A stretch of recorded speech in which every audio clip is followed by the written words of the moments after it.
स्वागत है आप सभी का। आप लोग तैयारी करते रहिए। आज हम मैथ की संख्या पद्धति पढ़ेंगे, यही नंबर सिस्टम में, जो हमारी सभी परीक्षाओं के लिए उपयोगी है। ठीक है, तो हम पहले सबसे संख्याओं के बारे में जान लेते हैं। ठीक है, तो संख्याएं क्या हैं इसके बारे में हमें आज जानना है। ठीक है, संख्याएं क्या हैं इसके बारे में। ठीक है, तो संख्याएं कितने प्रकार की होती हैं। जैसे सबसे पहले हम आ जाते हैं प्राकृतिक संख्या। सबसे पहले क्या होती है हमारी प्राकृतिक संख्या, जिन्हें हम क्या कहते हैं अंग्रेजी में नेचुरल नंबर कहते हैं। जिन्हें क्या कहते हैं हम नेचुरल नंबर कहते हैं। ठीक है, तो प्राकृतिक संख्याएं क्या होती हैं। प्राकृतिक संख्याएं क्या होती हैं। प्राकृतिक संख्याएं वे संख्याएं होती हैं जिनके द्वारा वस्तुओं को क्या होता है गिनती की जाती है या गिना जाता है। तो कहाँ से होती हैं ये देख लीजिए। ये हैं 1 2 3 4 यानी से लेकर अनंत तक। ठीक है, कहने का मतलब है 1 से लेकर अनंत तक क्या कहलाएंगी हमारी प्राकृतिक संख्याएं कहलाएंगी। ठीक है, और नोट एक बात विशेष रूप से बता दें आपको, 0 या ऋणात्मक संख्याएं प्राकृतिक संख्याएं नहीं होती। इसका मतलब क्या है, कहने का मतलब ये है कि 0 और जितने भी माइनस की संख्याएं होंगी वो प्राकृतिक संख्याएं नहीं होंगी। ठीक है, चलिए आगे चलते हैं, क्योंकि ये पूछा जा सकता है। अगर पूछे 0 क्या है तो 0 उदासीन है। ठीक है, 0 क्या है उदासीन है। अब दूसरे नंबर की क्या है हमारी पूर्ण संख्या है। दूसरे नंबर की क्या है पूर्ण संख्या है, जिन्हें क्या कहते हैं हम होल नंबर। क्या कहते हैं होल नंबर।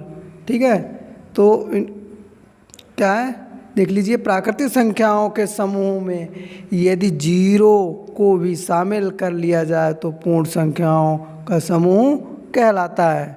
तो क्या होता है, यानी मान लो हमारी जो प्राकृतिक संख्याएं क्या थी, जो 1 से स्टार्ट होकर अनंत तक चलती थी, और पूर्ण संख्या क्या है जो प्राकृतिक संख्याएं हैं उनके समूह में क्या है उनके आगे सिर्फ 0 लगा दें तो क्या हो जाएगा, वो हमारा पूर्ण संख्याएं कहलाएंगी। क्या कहलाएंगी, वो हमारी पूर्ण संख्याएं, जिन्हें क्या कहते हैं हम होल नंबर कहते हैं। उदाहरण के लिए देख लीजिए क्या हो जाएगा हमारा 0 लगाने के बाद में सब प्राकृतिक संख्याएं 1 2 3 4 6 लेके अनंत तक चलती रहेंगी। तो ये क्या कहलाएंगी हमारी, ये क्या कहलाएंगी पूर्ण संख्याएं। ठीक है, तो पूर्ण संख्याएं में क्या होता है, बस सिर्फ 0 लग जाता है, बाकी तुम्हारा नेचुरल नंबर ही होते हैं। ठीक है, नेक्स्ट देख लेते हैं। नेक्स्ट में हम पूर्णांक संख्याएं, क्या होता है पूर्णांक संख्याएं, जिन्हें क्या कहते हैं हम इंटीजर्स नंबर। ठीक है, तो इंटीजर्स क्या कहलाते हैं देख लीजिए। इंटीजर्स क्या कहलाते हैं, पूर्ण संख्याओं को जब धन एवं ऋण में व्यक्त किया जाता है तो पूर्णांक संख्याएं कहलाती हैं। तो पूर्ण संख्याएं आप समझ ही चुके हैं, जो 0 से लेके कहाँ तक होती हैं अनंत तक होती हैं। ठीक है, और तो उनको धन और ऋण में दोनों में, यानी जो बीच में क्या हो जाएगा हमारा 0 हो जाएगा और इधर उधर ठीक है एक तरफ हो जाएंगी हमारी पॉजिटिव और एक तरफ हमारी नेगेटिव संख्याएं हो जाएंगी। तो वो क्या कहलाएगा हमारा पूर्णांक संख्याएं कहलाएंगी। क्या कहलाएंगी, वो हमारी पूर्णांक संख्याएं कहलाएंगी। जैसे देख लीजिए उदाहरण में आप लोगों को देखिए, ये रहा, देखो ये इसमें 0 क्या है, 0 तुम्हारा उदासीन बिंदु है और इधर ये तुम्हारी क्या है नेगेटिव, यानी कहने का मतलब ऋण संख्याएं। और देख लीजिए ये है तुम्हारी यहाँ से 0 से इधर ये तुम्हारी प्लस की संख्या है। ठीक है, और इधर ये तुम्हारी माइनस की, मतलब कहने का मतलब ये इतनी है ऋणात्मक और ये तुम्हारी है क्या है धनात्मक संख्या है। ठीक है, और बीच में ये तुम्हारा बचा है 0, जिसे क्या कहते हैं उदासीन। ठीक है, जिसे क्या कहते हैं हम उदासीन कहते हैं। तो ये तो हमारा हो जाएंगे क्या पूर्णांक संख्याएं। अब जैसे मान लो इन्हें हम ये भी कह सकते हैं पूर्णांक। ठीक है, शून्य तथा प्राकृतिक संख्याएं और ऋणात्मक संख्याएं का समूह क्या कहलाएगा हमारा पूर्णांक कहलाएगा। ठीक है, और इसके बाद हम देख लेते हैं 4 नंबर पे हमारा क्या है? 4 नंबर पे हमारा है सम संख्याएं। क्या है? सम संख्या, जिन्हें क्या कहते हैं हम? Even number. क्या कहते हैं इन्हें?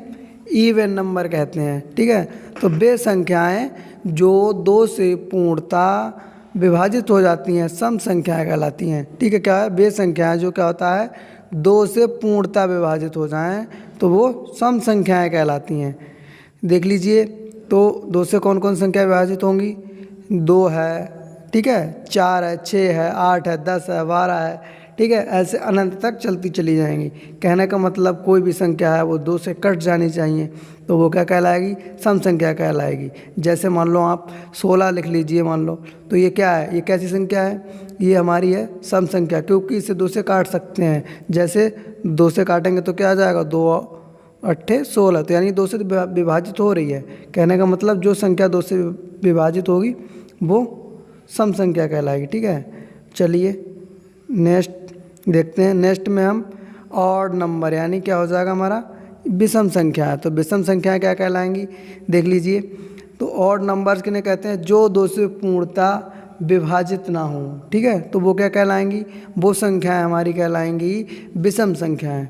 जैसे उदाहरण के लिए आप 1 है, 1 के बाद में तुम्हारा 3 हो जाएगा, 5 हो जाएगा, 7 हो जाएगा, 9 हो जाएगा, 11 हो जाएगा, 13 हो जाएगा। ठीक है, और 15 हो जाएगा, मतलब आगे तक ये संख्याएं चलती रहेंगी अनंत तक। तो ये क्या हो जाएगा हमारा? ये संख्याएं हमारी हो जाएंगी, ये वाली सभी संख्याएं विषम संख्याएं हो जाएंगी, ऑड नंबर्स कहलाएंगे। ठीक है, चलिए, जो संख्याएं 2 से विभाजित नहीं होती हैं वो क्या कहलाती हैं? विषम संख्याएं कहलाती हैं। ठीक है, सबसे छोटी विषम संख्या क्या हो जाएगी? 1 हो जाएगी। हाँ, एक चीज़ ये इसमें ये वाला इसमें क्वेश्चन पूछा जाता है 4 नंबर, ये सम संख्याएं, इसमें पूछ लिया जाता है, कई बार परीक्षाओं में पूछा गया हुआ है कि सबसे छोटी सम संख्या कौन सी है? तो ये हमारा इसका आंसर क्या हो जाएगा? 2 हो जाएगा। ठीक है, इसका आंसर हमारा ये 2 वाला है। ठीक है, कहने का मतलब सबसे छोटी क्या हो जाएगी? 2। चलिए ध्यान रखेंगे क्योंकि परीक्षाओं में इसी आधार पे पूछे जाते हैं क्वेश्चन। देखते हैं नेक्स्ट हमारा। नेक्स्ट में क्या है? भाज्य संख्याएं। तो भाज्य संख्याओं को हम कहते हैं कंपोजिट नंबर। ठीक, क्या कहते हैं? Composite number. तो कंपोजिट नंबर क्या होती हैं? वे संख्याएं जो किसी भी संख्या से पूर्णतः विभाजित हो जाते हैं और स्वयं और एक के अलावा। मतलब क्या होता है? भाज्य संख्याएं वे संख्याएं कहलाएंगी जो अपने से और एक के अलावा किसी तीसरी संख्या से भी क्या होंगी? विभाजित हो जाएंगी। तो वे क्या कहलाएंगी? भाज्य संख्याएं कहलाएंगी। क्या कहलाएंगी? वे भाज्य संख्या कहलाएंगी। सबसे छोटी हमारी भाज्य संख्या क्या है? 4 है। सबसे छोटी हमारी भाज्य संख्या क्या है? 4 है, क्योंकि 2 है, 2 स्वयं से तो कट रहा है और 1 से कट रहा है और तीसरी से नहीं कट रहा है, इसीलिए 2 क्या है? 2 भाज्य संख्या नहीं है। 2 क्या है? 2 भाज्य संख्या नहीं है।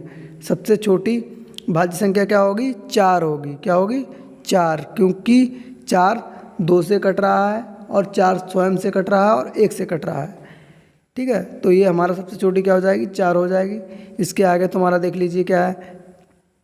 इसके आगे तुम्हारा है 6 है, 8 है, 9 है, 12 है, 14 है, 15 है, अनंत तक। ठीक है, इसके अलावा और भी हो जाएंगे।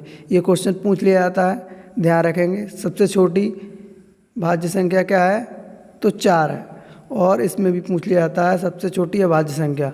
तो ये चलिए अभी बता रहे हैं। अभाज्य संख्या पहले क्या होती हैं? प्राइम नंबर क्या कहलाते हैं, ये समझ लेते हैं। तो क्या कहलाते हैं प्राइम नंबर?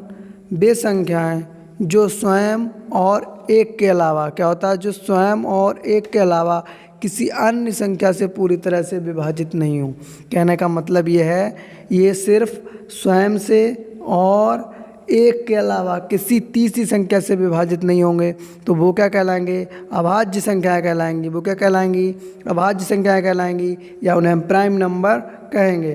ठीक है, चलिए जैसे मान लो उदाहरण के लिए आपका हो जाएगा, हाँ यहाँ पे देखो ये क्वेश्चन है, ये परीक्षाओं में कई बार पूछा जा चुका है। सबसे छोटी अभाज्य संख्या क्या होता है? क्या होती है? मतलब इसमें 2, ये पूछा जाता है, कई बार परीक्षाओं में पूछा जा चुका है। ठीक है, इसीलिए आपको बता रहा हूँ। क्या है? सबसे छोटी अभाज्य संख्या 2 है, क्योंकि ये एक और स्वयं के अलावा विभाजित नहीं हो रही है, इसीलिए ये क्या कहलाएगी, अभाज्य संख्या। इसके बाद में तुम ऐसे 3 देख लीजिए, 3 भी ऐसे ही है, 5 भी है, ठीक है, और 7 है, ठीक है, 11 है, 13 है, 17 है, इसी प्रकार से बहुत सा आगे तक संख्याएं होती हैं अनंत तक, ठीक है, जो क्या कहलाएंगी, अभाज्य संख्याएं कहलाएंगी, ठीक है। चलिए नेक्स्ट देखते हैं। नेक्स्ट में क्या है, सहअभाज्य संख्याएं, ठीक है। तो सहअभाज्य संख्या को प्राइम नंबर क्या कहलाते हैं, तो को प्राइम नंबर क्या कहलाते हैं, देख लीजिए, वे संख्याएं जिनका मासा पा मतलब महत्तम समापवर्तक, ठीक है, एक हो तो वो क्या कहलाएंगी, को प्राइम नंबर कहलाएंगे। जैसे देख लीजिए आप एग्जाम्पल के लिए, एग्जाम्पल में तुम्हारा दिया हुआ है 2 और 3, क्या है, इनका अगर हम मासा निकालेंगे, ठीक है, तो क्या होगा, एक ही निकलेगा, ठीक है, क्या आएगा, एक आएगा। इसी प्रकार से हमारा 4 और 7 का, ठीक है, इसी प्रकार 8 और 15 का, 18 और 23 का, ठीक है। तो ये क्या है, हमारे को प्राइम नंबर्स हैं, ठीक है। चलिए और नेक्स्ट देख लेते हैं। नेक्स्ट में हमारा क्या है, नेक्स्ट देख लीजिए, परमेय संख्याएं, क्या है, परमेय संख्याएं कौन सी हैं, ठीक है। तो ये परमेय संख्याएं जिन्हें हम क्या कहते हैं, रीजनल नंबर, जिन्हें क्या कहते हैं हम, रीजनल नंबर। तो रीजनल नंबर क्या है, देख लीजिए आप, वे संख्याएं जिन्हें P/Q के रूप में व्यक्त किया जा सकता है, तो वो क्या कहलाती हैं, हमारी वह परमेय संख्याएं कहलाती हैं। वे संख्याएं जिन्हें क्या है, P/Q के रूप में लिख सकें, तो वह संख्याएं हमारी परमेय संख्याएं कहलाती हैं। क्या कहलाती हैं, परमेय संख्याएं कहलाती हैं, ठीक है। और क्या हो, देखो, P एवं Q पूर्णांक हैं, मतलब कहने का मतलब है Q बराबर क्या है, 0 नहीं होना चाहिए, क्या है, Q बराबर 0 नहीं होना चाहिए, ठीक है। तो ये हमारी क्या कहलाएंगी, परमेय संख्याएं कहलाएंगी। तो परमेय संख्याएं क्या हैं, सभी परमेय संख्याएं हैं, ठीक है। जैसे मान लो 1 है, 2 है, 4/1 है तुम्हारा, ठीक है, क्या है, 1 है, ठीक है, 2/4 है, जैसे इसी प्रकार से बहुत सारी हैं जो क्या कहलाती हैं, जो परमेय संख्याएं कहलाती हैं, ठीक है। परमेय संख्याएं में सभी आ जाती हैं, ठीक है। और परफेक्ट रूट भी तुम्हारा परमेय संख्याएं के अंतर्गत आ जाता है। इसके बाद में हम देख लेते हैं अपरमेय संख्याएं, ठीक है। तो अपरमेय संख्याएं क्या हैं, ठीक है, तो देख लेते हैं हम। वे संख्याएं जो क्या है, रूट से पूर्णतः मुक्त ना हो, अपरमेय संख्याएं कहलाती हैं। कहने का मतलब है जिन्हें हम P/Q के रूप में ना लिख सकें, तो वो हमारी अपरमेय संख्याएं कहलाती हैं। और दूसरा है इसका कि अगर जो रूट से पूर्णतः मुक्त का मतलब है, जैसे वो बिल्कुल रूट से अलग ना हो सके, मतलब पॉइंटों में उनका मान ना निकले, ठीक है, तो वो तो हमारी क्या कहलाएंगी, वो हमारी कहलाएंगी वही अपरमेय संख्याएं, ठीक है। क्या कहलाएंगी, अपरमेय संख्याएं कहलाएंगी। जैसे मान लो तुम्हारा नॉन परफेक्ट रूट जितने भी हैं, जैसे मान लो √3 है, √5 है, 2 + √, ये दिया हुआ है। और एक चीज़ आपको और बता देते हैं जो परीक्षाओं में अवश्य पूछी जाती है, क्या होती है, ये वाला क्वेश्चन देख लीजिए, पाई। ये पाई को क्या है, अपरमेय है या परमेय, तो ये पूछा जाता है।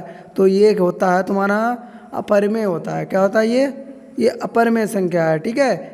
चलिए भाई आगे देख लेते हैं, ठीक है। हमारा ये हो गया भाई, हो गए जितने आपको परमेय अपरमेय संख्याएं, पूर्ण संख्याएं और ये सभी संख्याएं आप समझ चुके हैं, ठीक है। तो आशा करते हैं आप लोगों को समझ में आया होगा।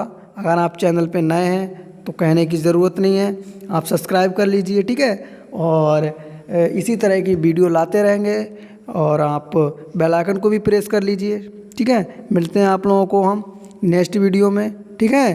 तब तक के लिए आप लोग पढ़ाई करते रहिए अच्छे से, ठीक है। धन्यवाद।